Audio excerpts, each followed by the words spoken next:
Hello students, in this video we are going to study about chapter 8, that is human health and diseases, and within this chapter we are going to study today the viral diseases. First viral disease which we are going to study today is measles.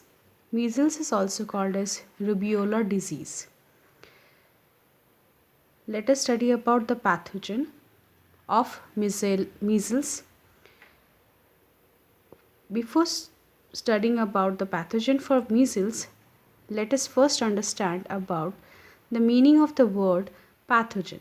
The pathogen means the agent or the microorganism that is responsible for causing the disease.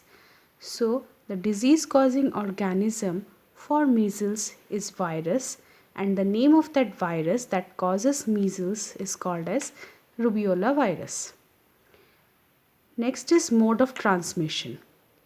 Mode of transmission means the way or the agents or the carriers by which the disease is being transmitted from the infected person towards the healthy person. So, the mode of transmission is the discharges from the nose, eyes, and throat. The virus generally comes out from the discharges that are coming out from the nose, eyes, and throat. Next, coming to incubation period. Incubation period is the period for which the virus is going to retain within the body of the infected person. Therefore, the measles or the rubella virus generally retains to the body of infected person for about 10 days. Now coming to the symptoms of measles or the rubeola disease. The disease starts with the catarrh of nose and throat. Now let us consider about the word catarrh. The word catarrh means the excessive discharge or the buildup of mucus in the nose and the throat, and this word is associated with the inflammation of mucous membrane. So the discharges or the excessive discharges or the mucus that is formed within the nose and throat, with this catarrh, it is associated with fever. Then the eyes of the infected person are red and watery. Rashes also developed which are slightly pinkish in color, and that appears first on the back of the ear and face, and later it spreads downwards on the body of the patient. The rashes that are formed in the measles have itching or the burning sensations. Prevention. If we wanted to prevent measles, then we need to give the vaccine, that is MMR vaccine. The full form of MMR is measles, mumps, and rubella vaccine. After measles, the next disease that we will be catering is mumps. It is also called as infectious parotiditis. The last alphabets that are present here are itis. The itis means swelling. Therefore, parotiditis means the swelling of parotid glands. The pathogen that is involved in mumps is paramyxovirus. Next is mode of transmission. The disease is transmitted, or the virus is transmitted by the saliva of the infected person, and the healthy person get infection directly from the patients by coming in contact with the articles soiled with the saliva of the infected patients or the person. The incubation period of paramyxovirus in the infected person is all about 12 to 26 days.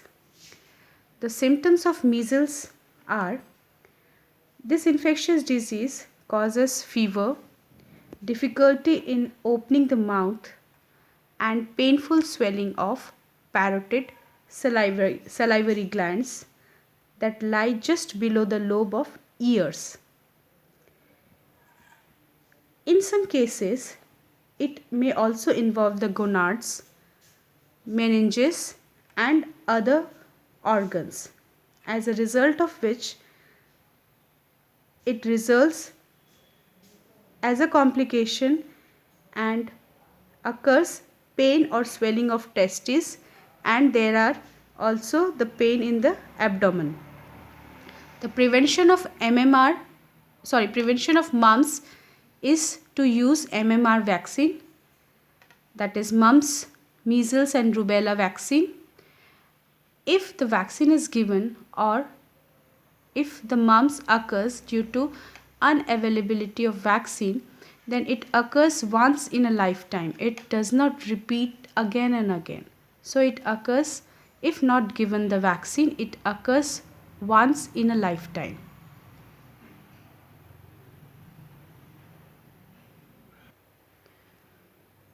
After mumps, the third viral disease is dengue fever. It is also called as breakbone fever.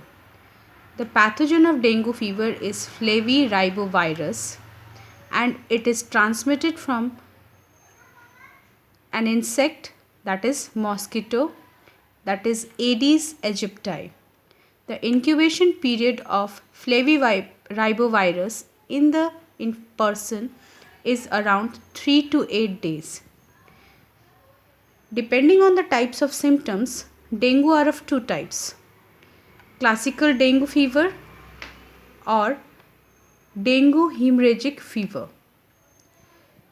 In classical dengue fever, there is abrupt onset of high fever, severe frontal headache, pain behind the eyes, which worsens with eye movement, muscles and joint pain, loss of sense of taste and appetite, measles-like rash comes over chest and upper limbs, nausea and vomiting also occurs in case of classical dengue fever.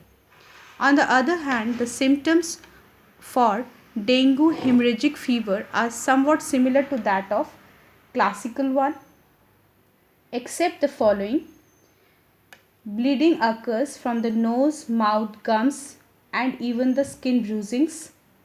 Severe or continuous stomach pain occurs. Frequent vomiting with or without blood. Pale, cold or clammy skin. The person with dengue hemorrhagic fever suffers with excessive thirst or the dry mouth, rapid weak pulse, difficulty in breathing, and restlessness and constant crying are few other symptoms that occurs during the dengue hemorrhagic fever. There is no vaccine available till date for dengue fever, so it is recommended for the patients to take plenty of fluids, and as a prevention they should eliminate the mosquito breeding places so that the dengue fever can be prevented in that cases. Next viral disease which we are going to cater is chikungunya. Chikungunya means doubling up. The pathogen that causes chikungunya is the chikungunya virus. It is transmitted by the carrier, that is mosquito Aedes aegypti, which is isolated from Tanzania in the year 1952, due to which the epidemics occur in the African countries during this period. And the first case of chikungunya that has been reported in India is in the year 2006. The symptoms of chikungunya are